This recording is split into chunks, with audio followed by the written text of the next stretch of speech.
The diplomatic vessel Harmony's voice floated quietly through space, its silver hull reflecting the distant stars. Inside the main meeting room, Ambassador Kethfer walked back and forth nervously. His long ears twitched every time he heard a small sound from the ship's systems. He looked like a tall, thin deer walking on two legs, with soft brown fur and large, gentle eyes that always seemed to be watching for danger. "The humans will be here soon," said his assistant, a small rabbit-like creature named Pipka. Her nose wiggled constantly as she spoke. "Their ship is almost here. Are you ready for this meeting?" Kethfer stopped walking and took a deep breath. "I hope so. This is the first time any species like them wants to join our council." All around the room, other aliens waited nervously. There was Veltar, who looked like a giant praying mantis with 6 arms and compound eyes. Next to her stood Quindle, a bird-like being with bright blue feathers and wings folded against his back. Every single species in the Galactic Council had one thing in common. Their ancestors had been hunted by predators millions of years ago.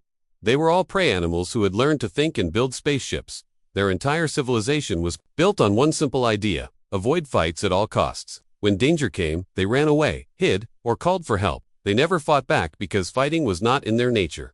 The airlock made a soft hissing sound as it opened. Ambassador felt his heart beat faster as the first human stepped into the room. Dr. Kim Minho was tall and moved with smooth, confident steps. His eyes looked straight ahead, not darting around like the aliens' eyes did. When he looked at each council member, they felt something deep and ancient stir in their minds. The old fear their ancestors felt when a predator was near. "Ambassador," Kethfer Minho said, walking forward with his hand extended.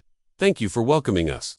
This is a great day for both our peoples." Kethfer stared at the human's hand for a moment. The human's teeth were white and looked sharp when he smiled. His grip was firm and strong when they shook hands. Several of the smaller aliens took a step backward without thinking about it. "Yes, welcome to our ship," Kethfer managed to say. "Please, sit down. We have much to discuss." The meeting began well enough. The humans talked about their planet Earth, their technology, and their desire to join the peaceful galactic community. But there was something about the way they sat straight and alert, like they were ready to spring into action at any moment. Their eyes never stopped moving, always watching everything around them. Dr. Li Juan, another human delegate, noticed how the aliens kept glancing at the exits. "Are we making you uncomfortable?" she asked gently. "We don't mean to." "Oh no, not at all," Kethfer lied politely, but his ears were flat against his head, and his hands shook slightly. Everything changed when the ship's alarm suddenly screamed. Through the corridors, red lights flashed everywhere, and a mechanical voice announced, "Alert, alert, enemy ships detected.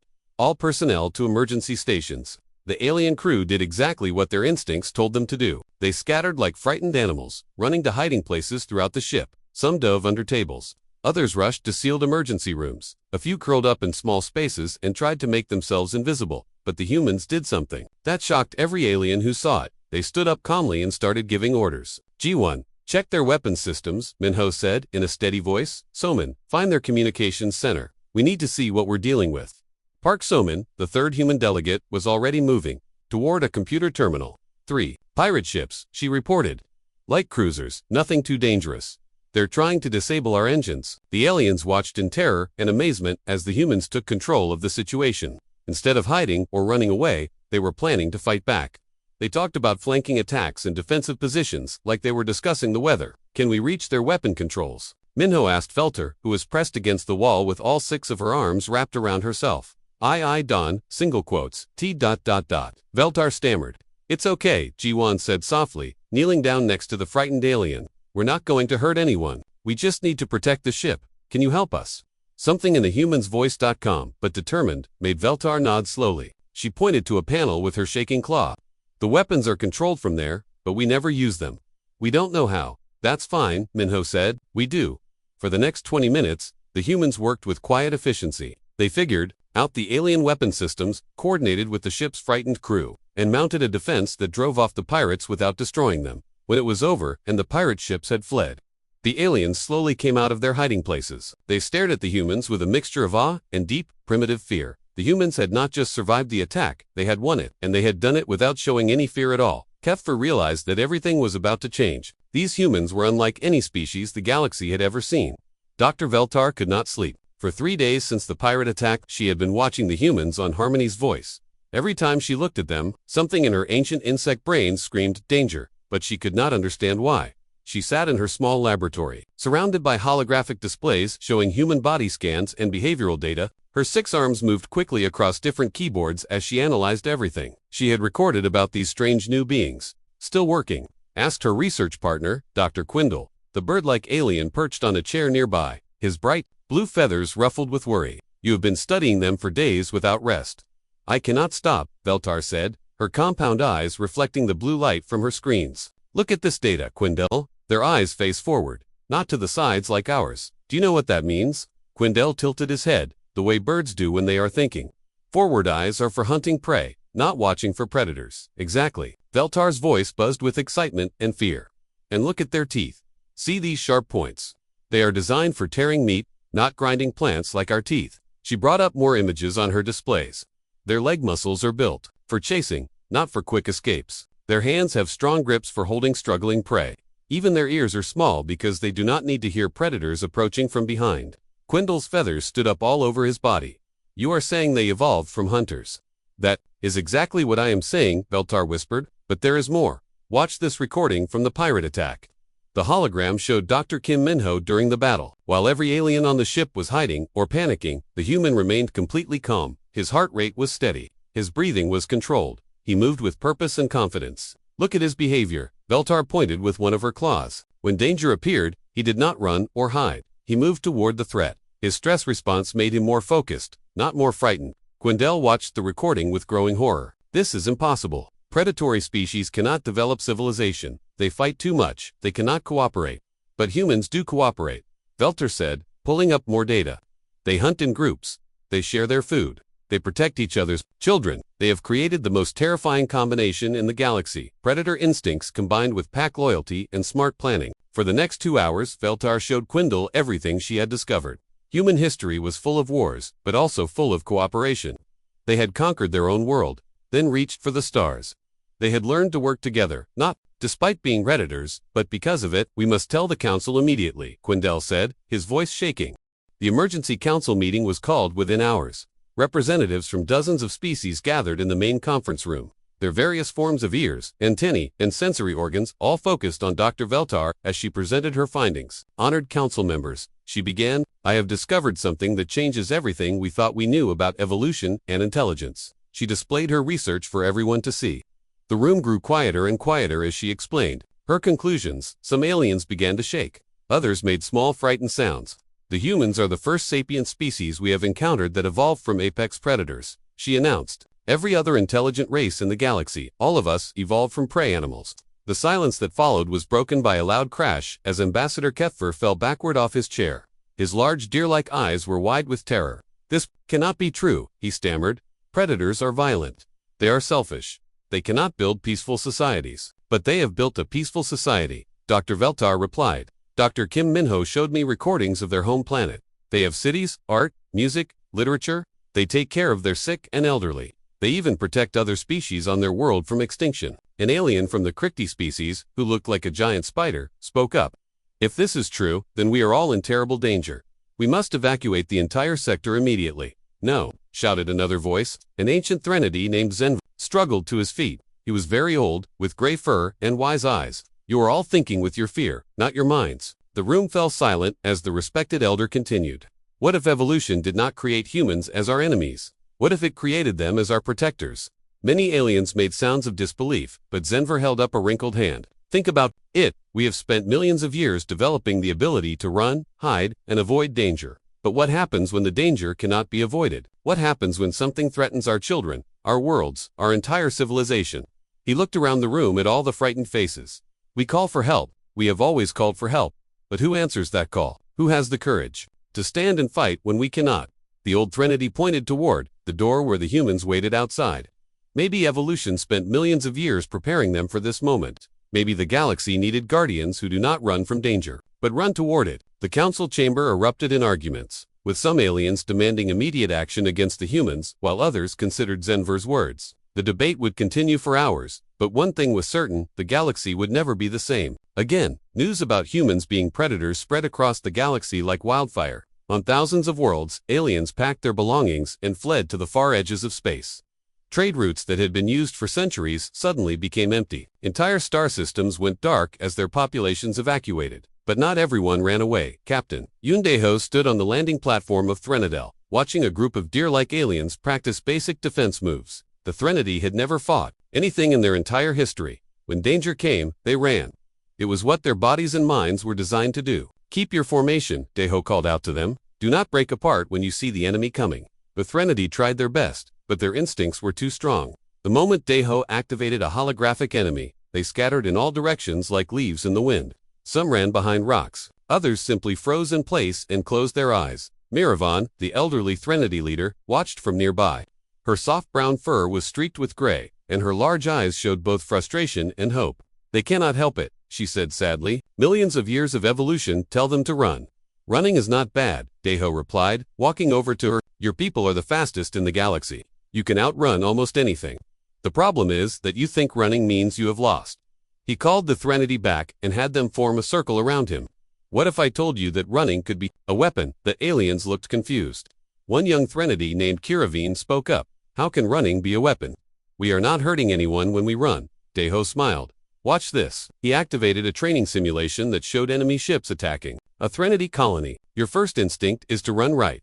But instead of running away randomly, what if you ran in a planned direction? What if you led the enemy exactly where you wanted them to go? The simulation showed the Threnody fleeing in what looked like panic, but their escape routes led the enemy ships into a trap. Hidden weapons fired from the sides, destroying the attackers while the Threnody reached safety. You see, Deho explained, your prey instincts are not weaknesses.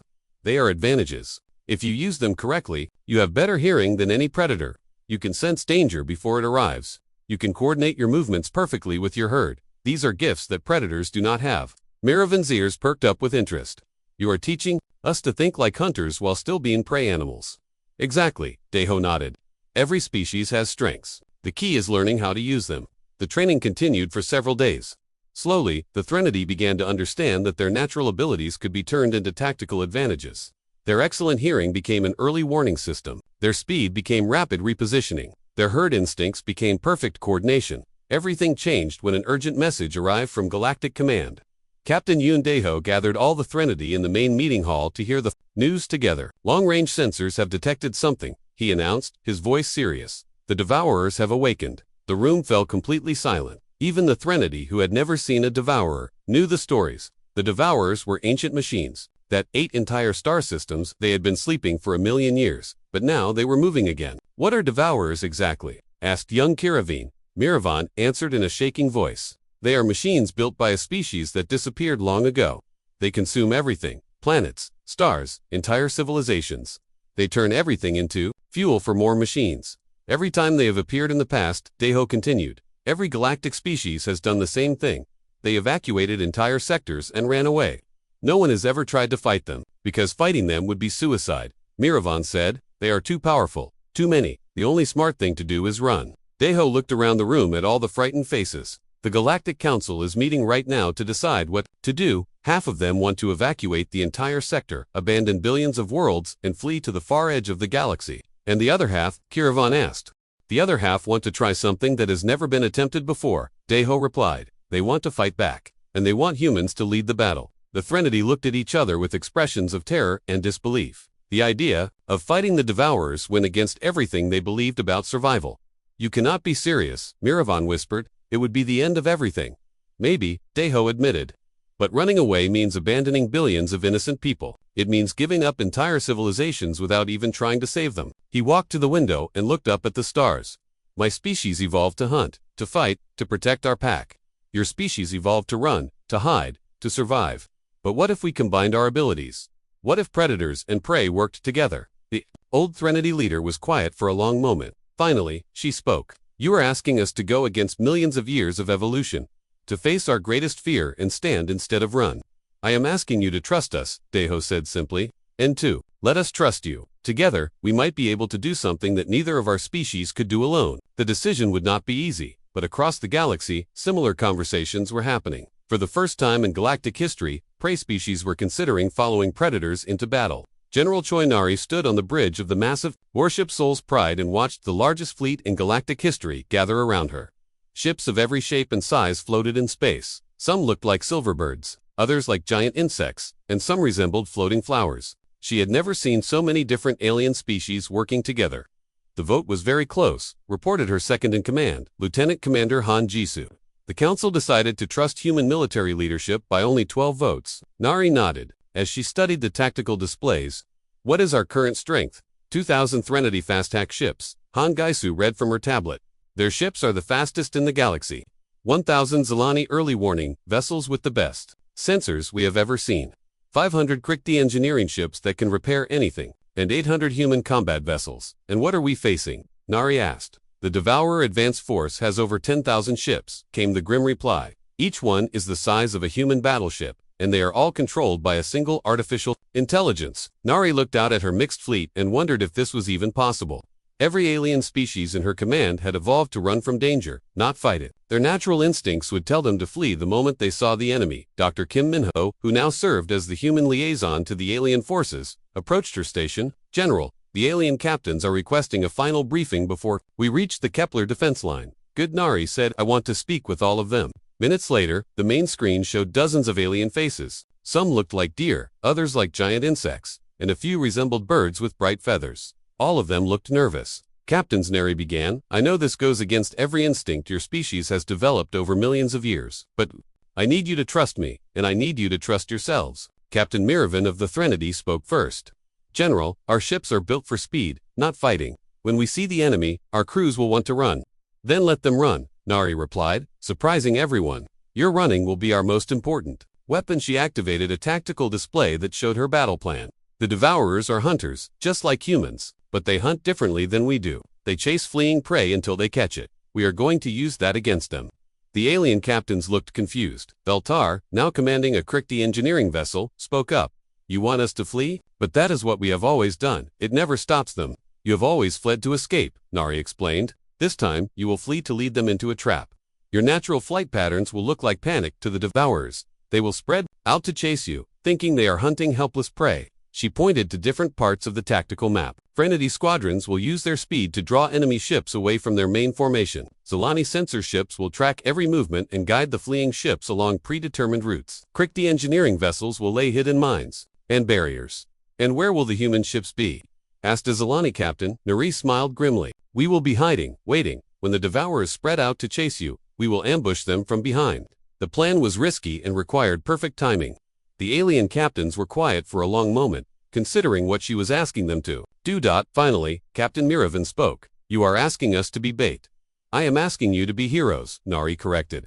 Your species have survived for millions of years by being smart, fast, and coordinated. Those same abilities will help us win this battle. The first engagement at the Kepler defense line began exactly as Nari had predicted. The Devourer fleet approached in perfect formation, their dark ships blotting out the stars. The moment they appeared, every alien crew member felt their ancient instinct scream at them to run. All Prime-species vessels, begin evasive pattern. Delta, Nari ordered calmly. The alien ships scattered in what looked like complete panic. Threnody vessels streaked away at incredible speed, their crews following flight patterns that had been programmed into their genes. Zilani ships dove and weaved through space, their sensors tracking everything. Krikti engineering vessels deployed their hidden weapons and then fled toward predetermined positions. The Devourers took the bait perfectly. Their artificial intelligence identified the fleeing ships as helpless prey and immediately began pursuit. The enemy formation broke apart as thousands of Devourer ships chased the aliens in different directions. Now, Nari whispered, human combat. Vessels that had been hidden behind asteroids and debris suddenly appeared all around the scattered Devourer fleet. The enemy ships found themselves surrounded and outnumbered in small groups. Instead of fighting as one massive force, the battle was fierce but brief. The ambush worked perfectly, and for the first time in galactic history, the Devourers suffered a major defeat. Over half of their advance force was destroyed, but the victory came at a terrible cost. Hundreds of alien ships had been lost, and many brave crews had sacrificed themselves to make the plan work. They are learning, Dr. Kim Min-ho reported grimly as they analyzed the battle data. The remaining Devourers are already adapting to our tactics. The next battle will be much harder. General Nari looked at the casualty reports and felt the weight of command. They had won the first battle, but the war was just beginning. The final battle raged above Zentari Prime, the most important world in the galaxy. The planet below was home to 15 billion aliens, all of them members of the Peaceful Council species. The Devourer mothership hung in space like a dark moon, so large that it blocked out the sun and cast shadows across entire continents. Dr. Kim Min-ho coordinated the defense from the command center on Sol's Pride. Around him, officers from dozens of different species worked together at control stations. The air was filled with the sounds of different alien languages as crews reported in from across the fleet. The mothership has adapted to all our previous tactics. reported Captain Veltar from her engineering vessel. It is not falling for our ambush strategies anymore. How many evacuation ships have launched from the planet? Minho asked.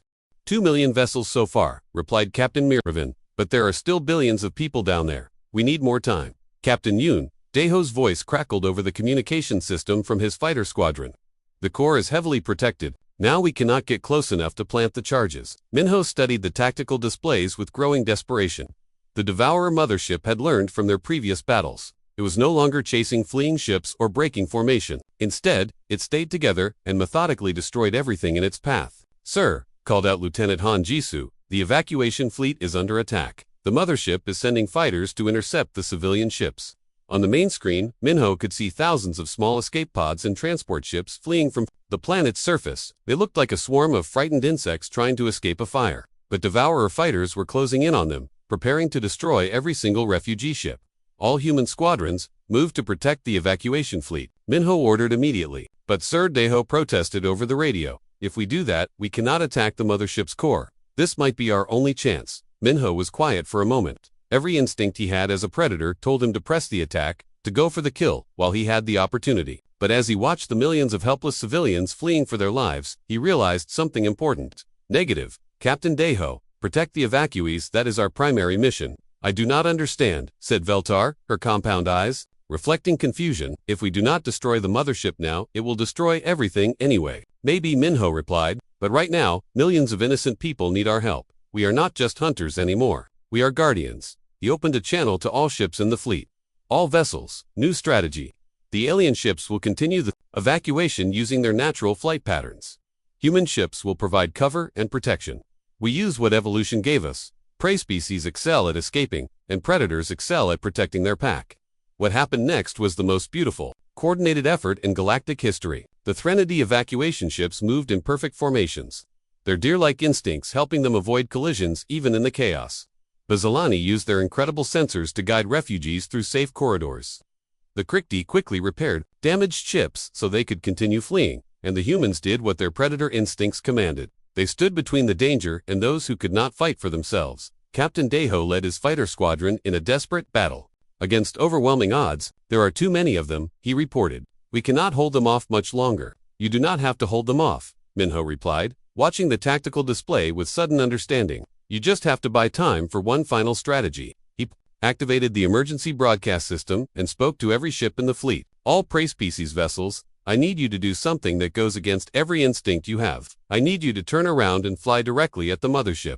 The communication channels exploded with shocked voices. That is suicide, shouted multiple alien captains at once. Trust me, Minho said calmly. Your flight patterns have been keeping you alive for millions of years. The Devourers have learned to predict them, but they do not expect you to fly toward danger.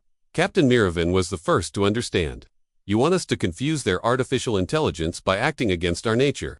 Exactly, Minho confirmed. And while they are trying to figure out what you are doing, Captain Daeho and his volunteers will slip through their defenses and reach the core. It was the most terrifying thing any prey species had ever attempted.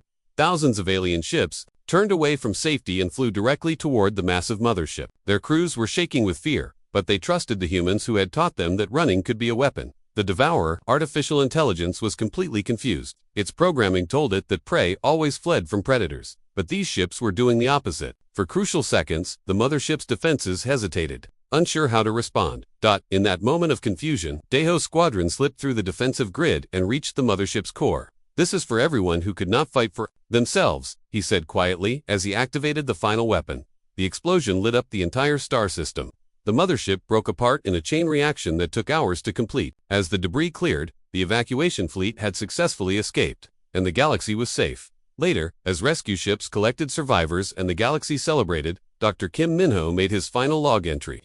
Today we learned that evolution did not create humanity as monsters. It created us as protectors.